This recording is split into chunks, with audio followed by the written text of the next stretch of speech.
నీరు చావకుండునట్లు ఈ చెట్ల మధ్యలో ఉన్నటువంటి మంచి చెడులో ఫలమునిచ్చు వృక్షమును గాని రెండవది జీవ వృక్ష ఫలమును గాని మీరు తాకకూడదు. చెట్లు ఫలాలన్నీ ఒక రీతిలో ఉన్నాయి. ఈ మంచి చెడులు చెట్టు ఫలం మాత్రం ఒక్క విధంగా ఉంది. ఈ చెట్ల ఆ ఫలాలన్నీ సాధారణంగా ఉంటే ఈ మంచి చెడు మరి తెలివినిచ్చు చెట్టు మాత్రం ఎలాగుందంటే సౌందర్యము కలిగినటువంటి స్థితిలో ఆ ఫలము ఉంది అంటూ ఆ యొక్క హవ్వ పోల్చుకుంటుందంట. హవ్వకి మనసులో కూడా బహుశా ఉందేమో, కానీ ఆ మనసులో ఉన్నటువంటి ఆ కోరికను ఎవరితో చెప్పినా కూడా, ఆదాముతో చెప్పిన ఆదాము ఏమంటాడో తెలుసా? మనం అది తినకూడదు, ఎందుకంటే దేవుడు మనకు అది తినకూడదని చెప్పాడు గనుకనే మనము జాగ్రత్తగా ఉండాలి అని అంటే సర్పము హవ్వతో మాట్లాడినప్పుడు హవ్వ లోబడిపోయింది సర్పానికి. ప్రియమైన దేవుని బిడ్డలారా, ఎందుకు లోబడిందంటే బైబిల్లో చెప్తున్నటువంటి మాట, స్త్రీ బలహీనమైన ఘట్టమని ఎరిగి జ్ఞానము చొప్పున వారితో కాపురము చేడి. స్త్రీ బలహీనురాలు, పురుషుడు బలవంతుడండి, బలహీనుడు కాదు. స్త్రీకిను పురుషుడికి వ్యత్యాసం ఏందయ్యానంటే స్త్రీ ప్రతి చిన్న విషయాన్ని నమ్మేస్తుంది. ఒకవేళ ఎగ్జాంపుల్ ఎవరన్నా వచ్చి అమ్మ నీ భర్త మంచోడు కాదు పలానా దగ్గర తిరుగుతున్నాడని అన్నారనుకో, వెంటనే నమ్మేస్తుంది. మరి నా భర్త మంచోడా కాదా, ఇన్ని సంవత్సరాల నుంచి నేను కాపురం చేస్తున్నాను, నా భర్త మంచోడే కదా, నాకు తెలియకుండా ఉండదే అని అనుకోదు. ఎప్పుడైతే భర్తను గురించి చెప్పుతాదో చెప్పిన వెంటనే నమ్మేసి ఆ భర్తను సాధించడం మొదలు పెడుతుంది. ప్రియమైనటువంటిది అంటే ఆమెకు సొంత జ్ఞానము లేదు, సొంతంగా వివేచన కలిగి ఆలోచించను లేదు. అందుకే స్త్రీలు బలహీనమైన ఘట్టమని ఎరిగి జ్ఞానము చొప్పున వారితో కాపురం చేయడం. అందుకే స్త్రీ బలహీనమైనది గనుకనే సాతానుడు సర్పములో నుండి హవ్వతో మాట్లాడుతున్నాడు. హవ్వతో మాట్లాడుతున్నప్పుడు హవ్వ ఏమైందనంటే, ఇది నిజమా, మేము దేవతల వలె ఉంటామా, ఇంత సౌందర్యంగా ఉంటామా, ఇంత చక్కగా ఉంటామని ఆశపడింది. ఏం ఆశపడింది? మేము ఇంత బాగుంటామా అని. అయితే సర్పము హవ్వతో మాట్లాడుతున్నప్పుడు హవ్వ మాత్రము ఏం చేస్తుందో తెలుసా? ఇది నిజమే కదా అని ఆలోచన చేస్తూ ఏం చేసిందో తెలుసా? అప్పుడు అవ్వ ఆలోచనకు వచ్చిందంట. ఏందో తెలుసా? ఈ ఫలమంట అవ్వకి ఎలా కనపడిందో తెలుసా? ఇప్పుడు సాతానుడు చెప్పనంతసేపు అవ్వకి నార్మల్గానే కనబడుతుంది ఆ ఫలం. కానీ జాగ్రత్తగా ఉన్నటువంటి అవ్వ హృదయములోనికి సాతానుడు ఎప్పుడైతే ప్రవేశించి మాట్లాడాడో, మాట్లాడిన తరువాత ఆ చెట్లు ఫలము ఎలాగా కనబడుతుందో తెలుసా? ఆహారమునకు మంచిది, కన్నులకు అందమైనది, రమ్యమైనది. ఎట్లా కనపడిందంట అవ్వకి? అప్పుడు వరకు కనపడలేదా?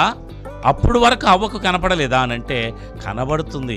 కానీ అవ్వ మనస్సు అంత కాన్సన్ట్రేషన్గా ఆ ఫలము వైపు చూడలేదు. కానీ ఎప్పుడైతే సాతానుడు ప్రేరేపించినప్పుడు ఆ యొక్క అవ్వకు ఇలా కనిపించాయి. ప్రియమైనటువంటి దేవుని బిడ్డలారా, మన జీవితంలో పాపము అనేటువంటిది మనకి ఎలా కనపడుతుందంటే చూపునకు మంచిదిగా కనబడుతుంది.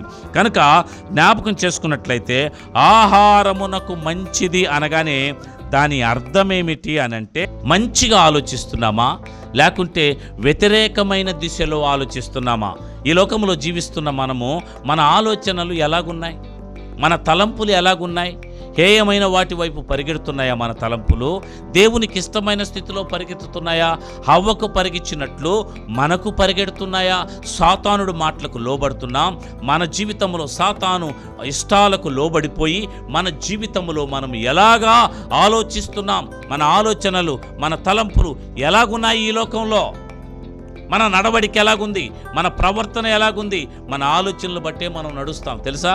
ప్రతి దినము నీవు ఏది ఆలోచిస్తావో దాన్నే చేస్తావు. ప్రియమైన వారులారా, మనము ఏదైతే ఆలోచిస్తుంటామో దానినే చేయడానికి ఎక్కువ ఇష్టపడతాం.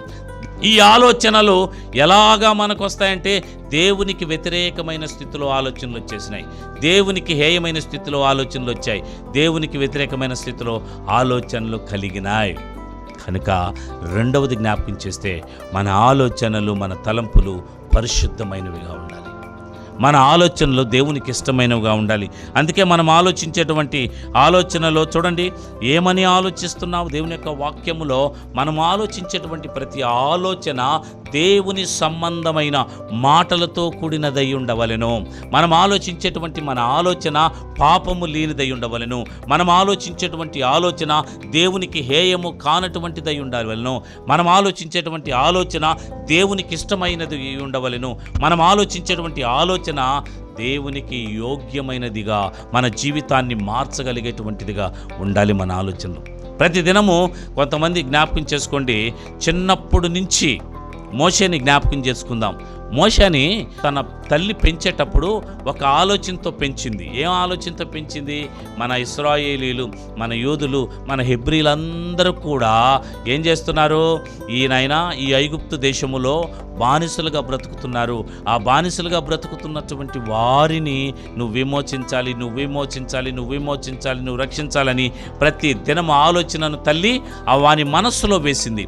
ఎప్పుడైతే వాని మనస్సులో బీజం వేసిందో అదే ఏర్పడిపోయింది మోషేకి కదా. అంటే నువ్వు ఎక్కువగా దేనిని గురించి ఆలోచిస్తావో దానినే నువ్వు ఆలోచించడం మొదలు పెడతావు. ఒకవేళ నువ్వు ధనం గురించి ఎక్కువ ఆలోచిస్తున్నావు అనుకో, దానినే నువ్వు చేయడానికి ఇష్టపడతావు. పాపం గురించి ఎక్కువ ఆలోచిస్తున్నావు అనుకో, పాపం. ఆహారం, తిండి గురించి ఎక్కువ ఆలోచిస్తున్నావు అనుకో, ఆ తిండినే ఎక్కువ ఆలోచిస్తావు కదా. చదువు గురించి ఎక్కువ ఆలోచిస్తున్నావు అనుకో, చదువు గురించే ఎక్కువ ఆలోచిస్తావు. కొంతమంది ఎంజాయ్ చేయాలనే ఆలోచనే ఎక్కువ ఉందనుకో, దానినే చేయడానికి ఇష్టపడతారు. దానికోసం ఎన్నో తప్పులు చేస్తారు. పాపము అందంగా కనిపిస్తుంది, సౌందర్యంగా కనిపిస్తుంది పాపం. చూడండి, పాపము ఎంత బాగుంటుందో, కానీ ఆ పాపము వలన వచ్చేటువంటిది ఏంటంటే జీతం మరణము అనేటువంటిది మనం జ్ఞాపకం చేసుకోవాలి. కనుక పాపం చూడండి, పాపము అనగానే మనం జ్ఞాపకం చేసుకోవాల్సింది ఈ లోకములో నేత్రము. నేత్రం దేంతో చూస్తుంది?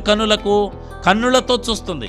ఈ కన్నులతో చూస్తుంది, ఈ కన్నులతో కదా. చాలామంది మనం జ్ఞాపకం చేసుకున్నట్లయితే కొన్ని సందర్భాలలో యవనస్తులు చెడిపోతూ ఉంటారు. ఎందుకురా నువ్వు చెడిపోతున్నావు? నువ్వు పలాని ఒక అమ్మాయి, ఒక పాప వెనక పడుతున్నావురా. ఎందుకు పడుతున్నావురంటే, ఆ అమ్మాయి నాకు ఇష్టం, ఆ అమ్మాయిని నేను చూశాను, ఆ అమ్మాయిని నేను వివాహం చేసుకుంటాను అంటాడు. వాడు దేంతో చూశాడు అని అంటే, వాడు కన్నులతో చూశాడు. చదువుకోవలసిన వయసులో చదువుకోకుండా వాడు చెడు అలవాటులకు, పాపానికి లోనైపోయి ఆ స్త్రీని చూసి, ఆ స్త్రీని ప్రేమించి ఆ యొక్క స్త్రీని వివాహం చేసుకోవాలని ప్రయత్నం చేస్తాడు. ఒకవేళ ఆ పాప సౌందర్యంగా ఉందా లేదని మనం ఆలోచన చేస్తే, ఒకవేళ ఆ పాప సౌందర్యంగా లేదనుకో, వాడు అంటాడు ఆ అమ్మాయి బాగలేదు కదా, ఆ సౌందర్యంగా లేదురా అంటే, వాడు అంటాడు నా కండ్లు పెట్టుకొని చూడు నీకు ఎంత సౌందర్యంగా కనపడుతుందో కదా. అవ్వ కనులకు కూడా ఆ ఫలము సౌందర్యంగా కనబడుతుంది. ఈనాడు అనేక మంది జీవితాలలో పాపము సౌందర్యంగా కనబడుతుంది, అందంగా కనపడుతుంది. పాపం చాలా చక్కగా కనపడుతుంది, పాపం చాలా ఇష్టంగా కూడా ఉంటుంది. ఎందుకో తెలుసా? పాపము మనుషుల్ని చాలా ఇష్టంగా ఆకర్షిస్తుందండి కదా. పాపం సినిమాలు చూసే మనుషులకి సినిమాలంటే చాలా ఇష్టం. ఆ సినిమాల్లో మనం ఆలోచన చేస్తే అక్కడ వచ్చేటువంటి డాన్సులు, అక్కడ వచ్చేటువంటి ఆ యొక్క మాటలు, ఆలోచనలు, ఆ డైలాగ్స్ ఇష్టాన్ని కలిగిస్తాయి. ఆ కండ్లతో చూడడం వలన ఎంత ఇష్టమో సినిమాలంటే. కొంతమందికి వైన్ షాప్కి వెళ్ళి అక్కడ త్రాగడం ఇష్టం, ఎంత ఇష్టమో పాపం అంటే కదా. వైన్ షాప్కి వెళ్ళి ఆ వైన్ షాప్లో వైన్ తాగడానికి ఇష్టపడతాడు. ఆ వైన్ తాగి దాని వలన సుఖపడాలని ఆలోచన చేస్తాడు, అది పాపం. కొంతమంది వ్యభిచారపు ఆలోచనలోనికి వెళ్తారు. స్త్రీ అంటే వ్యామోహం, స్త్రీ అంటే ప్రేమ, స్త్రీ అంటే ఆకర్షణ. కనుక ఆకర్షణ స్థితిలో స్త్రీని మోహించి ఆ స్త్రీని పొందాలని, పాపము చేయాలని ప్రయత్నిస్తాడు. దాని వలన పాపాన్ని సంపాదించుకుంటాడు. కనుక పాపము ఆకర్షిస్తుంది మనిషిని. ఆకర్షించి అందంగా సౌందర్యంగా ఉన్నట్లు భ్రమపరుస్తుంది పాపం. ఆ భ్రమపరిచేటువంటి స్థితిలోనికి ఎప్పుడైతే మనిషి వెళతాడో అప్పుడు పాపములో పడిపోతాడు. ఆ పాపము మనుషులను మరణములోనికి తీసుకుని వెళుతుందని జ్ఞాపకం చేసుకోవాలి. తర్వాత మనం జ్ఞాపకం చేసుకున్నట్లయితే మూడవదిగా మనం ఆలోచన చేస్తే రమ్యంగా కనపడుతుందంట. చెట్టు ఎట్ట కనపడుతుందంట? రమ్యంగా. అబ్బా, ఇదేరా ఫలము, ఇదేరా నాయన, ఎంత బాగుందో కదా, ఎంత బాగుందో, ఎంత చక్కగుందో, రమ్యమైనటువంటి ఫలం ఇది. చూడండి, సాతానుడు ప్రేరేపించి మాత్రం వదిలాడు. ఒక బాణములాగా సాతానుడు హవ్వని ప్రేరేపించిన స్థితిలో హవ్వ బానిసైపోయింది, దానికి లోబడిపోయింది. దానికి ఆ పాపాన్ని హత్తుకోవడానికి ఇష్టపడింది, ఆ పాపాన్ని దాచుకోవడానికి ఇష్టపడింది, ఆ పాపాన్ని అనుభవించడానికి ఇష్టపడింది, ఆ పాపాన్ని తినడానికి ఆ పాపపు ఆలోచనతో ఆ మంచి చెడులను తెలివినిచ్చు ఆ వృక్ష ఫలాన్ని తినడానికి పాపము ఆమెను ప్రేరేపించింది. అంటే పాపము మనిషిని ప్రేరేపిస్తుంది తెలుసా మనకు. అననీయ సప్పిరాను కూడా సాతానుడు ప్రేరేపించినప్పుడు వారు పాపాన్ని చేశారు. ఏం చేశారు? వారు ధనం వారి దగ్గర ఉన్నప్పుడు దానిని దాచుకోవాలని ఆశపడ్డారు. కనుక అక్కడ పాపము వారి హృదయములో చోటు చేసుకుంది. ఆ పాపము వారిని ఆకర్షించింది. అందుకే ఆ పాపము వారిని మరణములోనికి తీసుకుని వెళ్ళింది. ప్రియమైన దేవుని బిడ్డలారా, ఎప్పుడైతే హవ్వ ఆ ఫలమును చూసి సౌందర్యంగా ఉన్నదని అనుకుని దాన్ని తినడానికి ఇష్టపడిందో వెంటనే ఆ ఫలాన్ని కోసింది, తినేసిందండి. పాపాన్ని ఎప్పుడైతే అనుభవించేస్తావో ఆ పాపము వలన వచ్చు జీతం మరణంగా మార్చబడుతుంది. పాపము ఒక రకమైన పాపం కాదు. మన చూపుల ద్వారా పాపం, మన శరీరం ద్వారా పాపం, మన నడవడిక ద్వారా పాపం. ఈ పాపపు అంతా చాలా ఆకర్షణీయంగా ఉంటుంది. పాపం హేయమైన స్థితిలో ఉంటుంది. ఎప్పుడు మనిషిని ఆకర్షించేలాగే చేస్తూ ఉంటుంది పాపం. అందుకని ఆ పాపములో పడి మనిషి మగ్గిపోతున్నాడు ఈనాడికి కూడా. ఆ పాపములో నుండి బయటికి రాలేకపోతున్నాడు మనిషి. ఆ పాపములో నుండి బయటికి వచ్చి దానిని జయించలేకనో పోతున్నాడు. కారణం ఏంటంటే ఆనాడు హవ్వ చేసిన పాపం. ఆ పండు తినడం, సౌందర్యంగా ఊహించుకోవడం, సౌందర్యంగా ఉందనుకోవడం, దాన్ని తినాలని ఆశపడడం, అదే ఈనాడు మన జీవితంలో పాపాన్ని తెచ్చింది. ఆ ఆకర్షణే మన కళ్ళను ఆకర్షించేలా చేస్తుంది. ఆ శరీరమే మనల్ని శరీర ఇచ్చలకు లోంచేస్తుంది. ఆ దేహమే మనలను సుఖం అనుభవించేలా చేయమంటుంది. కారణం ఆనాడు అవ్వ ఊహించిన ఊహలే ఈనాడు మన జీవితాల్లో ఉన్నాయి. కారణం అవ్వ ఊహించడానికి గల కారణం సాతానుడు ప్రేరేపించాడు. ఈ లోకములో నిన్ను అనేక మంది ప్రేరేపిస్తారు పాపములోనికి వెళ్ళడానికి, పరిశుద్ధతలో నుండి దూరము చేయడానికి, పరిశుద్ధతలో నుండి విడుదల కలిగించడానికి, క్రీస్తులో నుండి దూరపరచడానికి పాపమును ప్రేరేపించినట్లు నిన్ను ప్రేరేపిస్తారు. పాపము చేయడానికి నువ్వు ఒప్పుకోకూడదు, పాపములోనికి నీ వెళ్ళకూడదు, పాపపు జీవితంలోనికి నీవు ప్రవేశించకూడదు. నీ దేవుడు పరిశుద్ధుడు, పరిశుద్ధ రక్తంతో కడగబడ్డావు, పవిత్రపరచబడ్డావు, క్రీస్తు రక్తములో నీవు ఉన్నావు. కనుక ఆనాడు అవ్వ చేసిన పాపము, దోషము మనము చేయకూడదు. ఈ కండ్లతో అవ్వ ఆకర్షించింది, మనం అలాంటి కండ్లతో పాపము చేయకూడదు. ఆ యొక్క నోటితో అవ్వ తిన్నది, ఆ యొక్క నోటితో మనం పాపం చేయకూడదు. ఆ శరీరములోనికి ఆ యొక్క ఆహారాన్ని ఆస్వాదించింది, దానిని శరీరముతో మనం పాపము చేయకూడదు. ఈ 3 అనుభవాలు కలిగి దేవుని బిడ్డలైన మనము పాపమునకు దూరముగా ఉండి పవిత్రతలో జీవించి పాపమునకు మరి విరుగుడు లాంటి పరిశుద్ధతను మనం అనుసరిస్తూ ముందు కొనసాగాలని ప్రభు పేరట మనం చేస్తున్నాం.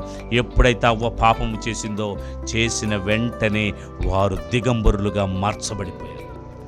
పాపం సిగ్గుతో తలవిద్దుంచుకునేలా చేస్తుంది మనిషిని. పాపము సిగ్గుపరిచేలా చేస్తుంది, పాపము అవమానపరిచేలా చేస్తుంది.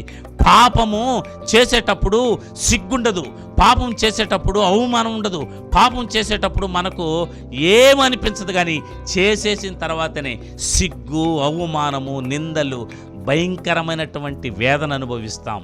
కానీ అది చేయకుండా ఉంటే జాగ్రత్తగా ఉంటాం కదా. ఆ పాపం చేయకుండా ఉంటే సంతోషంగా ఉంటాం కదా. ఆ పాపం చేయకుండా ఉంటే చక్కగా ఉంటాం కదా, పరిశుద్ధతలో ఉంటాం. కనుక జ్ఞాపకం చేసుకోవాలని ప్రభు పేరట మనవి చేస్తున్నాను. అయితే హవ్వ ఏం చేసిందో తెలుసా? ఇష్టపడే పాపాన్ని చేసింది. ఈనాడు మనం కూడా ఇష్టపడే పాపాన్ని చేస్తున్నాం. అలాంటి పాపపు జీవితంలోనికి మనం రాకూడదు. మన కళ్ళు ఎదుట రమ్యముగా కనపడిన పాపము, అందము మోసకరం, సౌందర్యం వ్యర్థం. ఏది మన కండ్లకు అందం, మన శరీరానికి ఏది పిలిచినా, మన కండ్లకు ఆకర్షణీయమైనది ఏది పిలిచినా దానిని మనము ముట్టకూడదు, దాన్ని మనం తాకకూడదు, దానిని మనం ఆస్వాదించకూడదు, దానిని మనం తినకూడదు, దానిని మనము మరి జీవితంలోనికి కలుపుకోకూడదు. కనుక జ్ఞాపకం చేసుకుని ముందు కొనసాగాలని, హవ్వ చేసిన పాపము వలనే ఈనాడు మనమందరం పాపులుగా మార్చబడి క్రీస్తు రక్తం వలన పరిశుద్ధపరచబడి ఆయన సన్నిధానంలో ముందు కొనసాగుతున్నాం.